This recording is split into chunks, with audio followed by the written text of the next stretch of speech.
fucking having a laugh. Why is there a shit right in my fucking guide?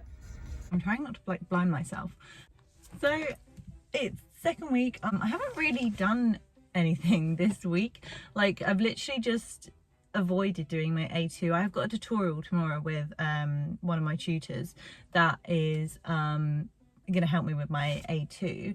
I haven't done anything for it. I haven't done any notes. I've done all the documentation for it, but I just can't seem to bring myself to writing the notes or like writing the like script that I need to do for like this video reflection that's included in it. So I feel like I need to have this tutorial and then like point my way where I actually need to be. And I also feel the fear of this mission date, like the deadline date, has not kicked in yet, so I need to do that. I'm currently at the studio. I am going to refilm my student's exam. I'm going to go through the 2 songs that he was struggling with a little bit, and then I'm going to go and do like refilm the exam. But that's literally all the update is. I'll see you in the studio. So I have like 5 minutes before I get kicked out because I arrived early, and then I was like, can I have room 2 that I normally in? And then he was like, no, can you go in room 4? And I was like, if I come in early, can I leave early? And he was like, oh yeah, fine, okay. So he actually let me in. So I'm literally gonna, if I can get into this, I'm just gonna jam, to be honest. I've done my student's grade piece, like he's literally done it. It sounds like a million miles better than last week, and I think I might submit it, but I obviously have to review it. I always get really stressed that I'm like gonna like lose the footage and just gonna have to be like, oh, I'm really sorry, like can you like redo it like again? Hopefully it has exported, and then I just put it to rock school. What should we jam? Do you even drum? Oh my god, I nearly deafened my fucking self.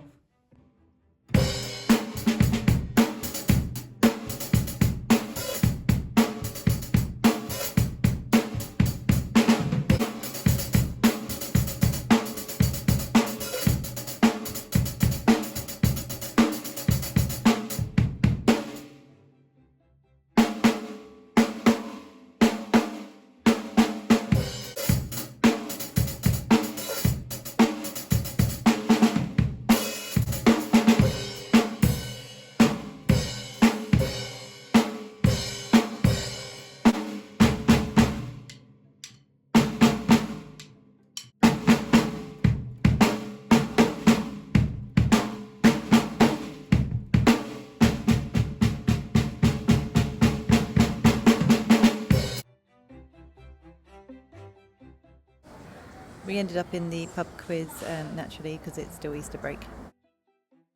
The sun is out! I love it! I say in all black, but spring has sprung. We are just waiting for my rearranged lesson. That was very lispy. I do actually have a list. Sometimes when I'm tired or when I speak quite quickly, I mumble and I have a lisp low key. Why am I talking about like my speech impediment? A rearranged lesson of the week. I haven't seen the student for 2 weeks because it's been the Easter holiday. I'm excited to see what he's been practicing, if practicing at all, because sometimes you find with lessons is that you are really the only practice time they have in their week. This might be just because they have no time, or that they find like motivation in the lesson, or they just don't want to practice during the week. They're too busy. They got other stuff to do. Everyone's busy lads. The last time you saw me, I was having a tutorial with my tutor. We're basically going over like the A2, and I think the deadline, the motivation has arrived, because I woke up and I turned to George and I said, babes, I don't know if my documentation reaches the 4,000 words. So the stress has kicked in. I just need to do the damn thing. I need to do the video reflection, and in my tutorial he was saying that I can do it like kind of edited, so I don't have to do like a 20-minute long recording and hope I get like everything there.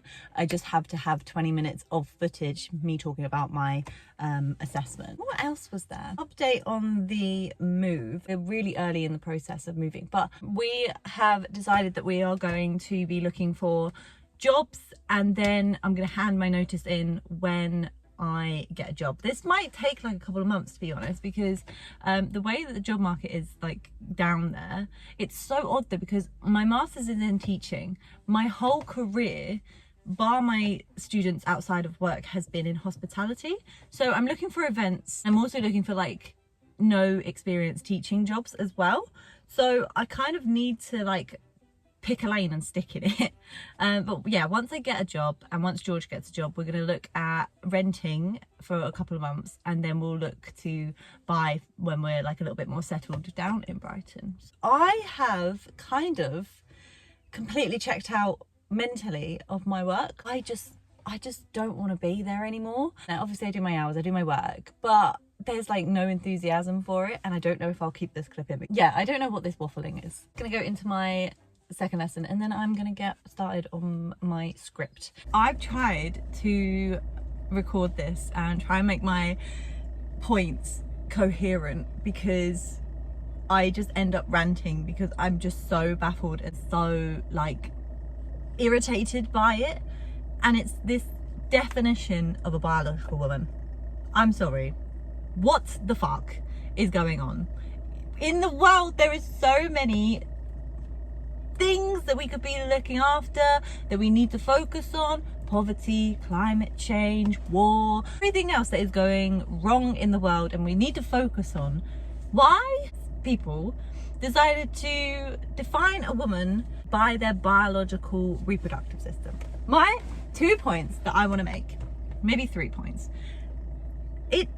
One, it literally doesn't matter. If a woman is a trans, it doesn't matter. If a woman is a cis woman, it doesn't matter. I feel personally, as long as you're not hurting anyone, live your best life. Literally live the life that you want to live. Live your most authentic life. It actually doesn't matter what anyone else thinks. Women and trans women and the whole feminist movement has been fighting to not be defined by their reproductive organs, reproductive system. So this definition has taken us all the way back, like literally all the way back. Like, I'm just a walking womb. And on that, what happens if a cis woman, I think I've got the term right, a cis woman has to get her reproductive system medically taken out? It's like endangering her life or whatever, and she has a kid taken out. Is she still a woman then? Is she, like, if you're doing it by that definition, what does that woman now become? Like, what is she defined as? Who knows? They haven't thought it through. My last point was all these people who are like, oh, I feel so much safer going to the toilet, like, oh, I don't have to like worry about men being in women's spaces. 2 things: men have always been in women's spaces, and if a man wants to come and attack you, however he presents, he's going to attack you whether you're in the bathroom or not. Do you know what I mean? Like, he's going to get you either way. He's made his mind up. He's made his choice that he's going to get you. And it literally doesn't matter who is in the bathroom with you, as long as they're washing their hands and they're not being like weird to you or anything like that. It literally doesn't matter. Like, it just infuriates me. Why, when there's so many other problems and so many other things that we could be focusing on, why are we defining this? And it's affected so many people. I bet you the people who have made this decision and have an input in how this thing has like been created and will be implemented, I bet you they have never spent any time or have any relationships, friendships, relationships, anything with any trans people, because they're fucking ignorant. And I'm sick of it. These people who have never lived or never experienced anything, and they're like, how should we make a minority's life more dangerous and more complicated? You know what we should add to their problems? this? And why is this the issue that they've chosen? The trans community is like a small percentage of the UK. I'm not sure exactly what the number is or anything. They're not interfering. Like they're literally just trying to like live their life. Like they just literally want to go to the toilet, or they want to like live their life without any bias. And it just baffles me. I'm so sick of these people. Trying to keep it concise, and I think that's the best that I can do. I wasn't sure if I should post it on like TikTok or anything, but I just had to like say something because it was just fucking me off. This is probably the worst angle ever of me. I am literally in bed. I'm hiding my double chins because I'm insecure. Okay. I have a box of cream eggs that I'm going to eat while I do my notes and my script for this, because I'm locking in. I see so many like TikToks of people literally doing like 4,000 words like 4 hours before their deadline. It actually stresses me out so much, so I don't want to be that person. And also, once I do this, I'm free. I don't think I need to go to uni this week because it's like the end session. Write them out now.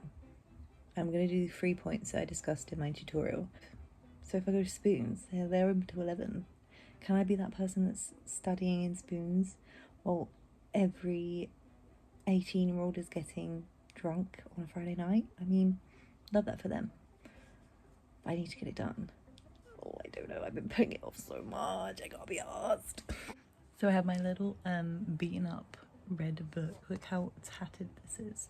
And it's literally all my, oh my god, I've literally taken like all the stuff out my nails. Like it's literally falling apart. The felt is like melted in my car where it's been sat majority of the time. It's literally just like blank notation lines, I think that's what it's called, like music sheets.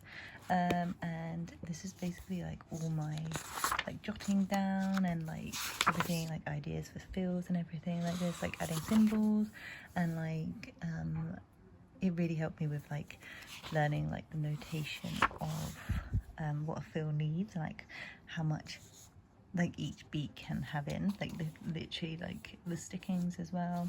And then my like the rest options as well, like how to write them.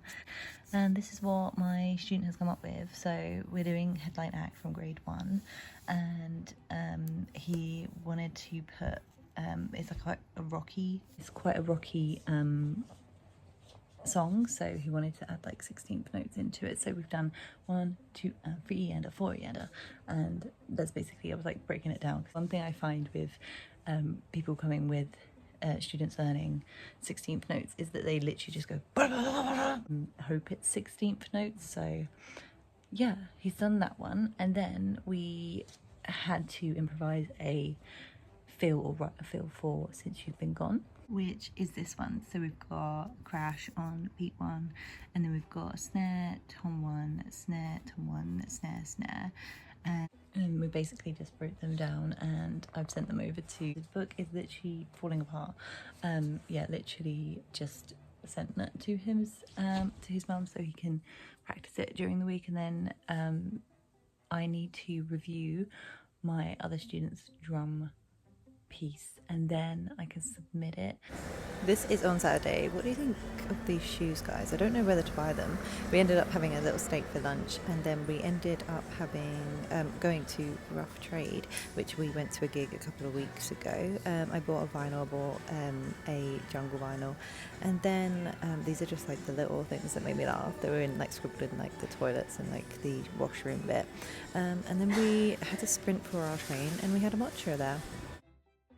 So the last that you saw me was I reading? I was doing like little tip-tapping on my MacBook. That's literally what I've done. My tutorial, and he was basically like, I won't see you until like Wednesday. And then I was like trying to ask him for like kind of like a structure, and he was like, you're at master's level, you need to think it for yourself. And I was like, I don't have the imagination, or like I don't know, I need a structure. I work so well with examples and stuff like that, like I won't copy anything. And he was like, no, you have to think for yourself. I went to London with my friend, with my best friend today, and I did a little bit of damage. I bought one of my nieces her birthday presents, and then I bought myself a ring, and I didn't realise how like slim my fingers were, so I was like, oh yeah, like I think I'm like a H or an M or H or something, like somewhere in the middle of the alphabet. And she literally turned to me and she was like, no, you're not, you are like a teeny tiny ring size. In Spitalfield market, so we got a couple of things from there. I got a ring, I got a vinyl Jungle, their Volcano album, which I saw with George last year for his birthday. I think it was only like 20 quid, so I was like, I bought you this. It's kind of like an anniversary present, but like kind of awesome because I wanted it as well, because I never really buy myself anything. And I haven't done any uni work. I'm convinced myself that I'm doing it tomorrow.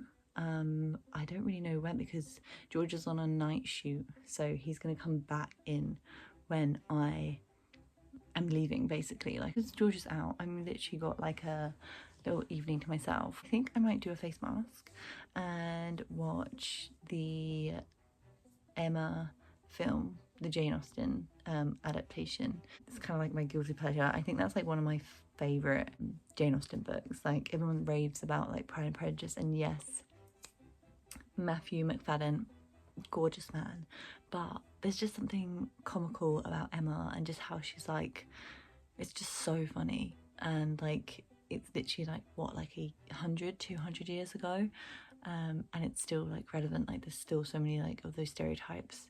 I actually might reread that as well. I'm on the hunt for like nice looking classic books, so the three that I really want were Wuthering Heights, however you say it, Jane Eyre, and Persuasion as well, because I really enjoyed it. Like, all the books I read, I rent from the library, because I saw a TikTok that was literally like, how much do you think you've saved on like using the library from like buying the books?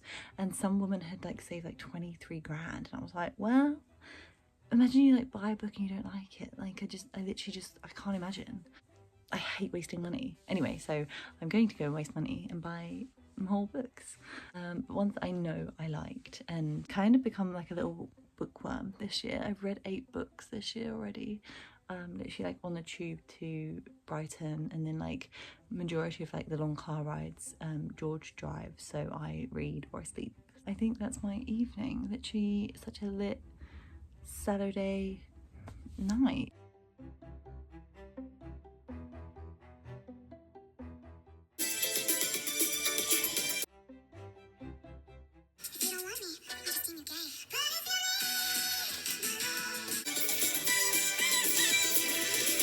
I can't believe I'm about to put this on the internet, but you know those things, like those daily morning shed things? Like, I don't understand how people literally sleep in them, because I'm literally like suffocating now. Like, I don't know how those people do it. Like, they literally have like the chin straps and everything. Like, you feel like I can't do anything because there's something on my face. I can't imagine sleeping with all that shit on your face. Like, it's crazy. Anyway, I'm about to watch Emma. See you in whenever. Bye.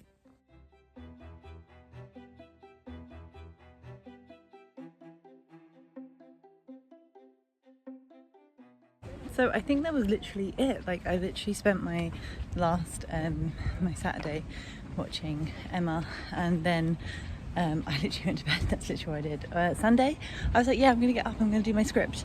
And did I? No, I didn't. I read my book. I had like a massive, I'm reading the Count of Monte Cristo, and I literally read like maybe like like a quarter of it. So that's what I did on the Sunday. And then I went over to my mum, saw her, and then I came back, had dinner, and I didn't do anything. Yeah, that's about it. Thank you for watching. Bye.